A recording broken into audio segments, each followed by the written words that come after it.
Timing is controlling the speed of an action through the number of frames used to represent that action. Timing is probably the most fundamental of the 12 principles since it gets at the essence of what makes animation and even film itself work in the first place. Animation is an optical illusion. If a series of images with slight variation are displayed fast enough, those changes in position are perceived by our brain as movement. The number of images and the rate at which they're shown determines their speed. The standard frame rate for film is 24 frames per second, and this is what most animators do their work at.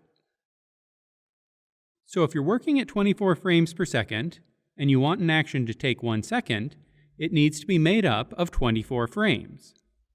And if you want it to take half a second, it would need to be 12 frames. Timing should not be confused with spacing, though they are related. Timing is the total number of frames that make up an action. Spacing refers to the amount of change between those frames, which also affects the speed of the object. See the video on the principle slow in and slow out to learn more about spacing and easing motion. The timing of an action is a big part of making it look clear, accurate, and realistic. But it also has a big effect on the personality behind an action. Look at how this hand presses this button. It seems pretty casual.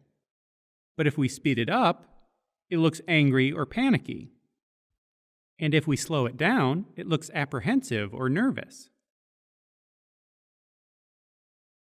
Keep in mind these animations all have the same key poses and easing. It's just the total number of frames that's changed. We can also play around with the timing within the motion. Currently, this press position comes about halfway through the motion. But if we shift it around so there's more frames before the press and fewer after, now this guy definitely seems scared. If you're working in 3D or with a digital 2D character rig, you're primarily thinking in terms of the actual time, since most of the frames are being generated for you by the computer. But if you're doing hand-drawn animation, you need to think about the number of drawings you'll need. Fortunately, even if you're working at 24 frames a second, you don't necessarily need to do 24 drawings to fill those 24 frames. That's because it's common to do hand-drawn animation on twos, which means holding each new drawing for 2 frames. So in that case, a second of an animation is only 12 drawings instead of 24. This generally looks fine, especially with slower motion. However, you might need to switch to animating on ones when things speed up, and there's a lot of difference between frames.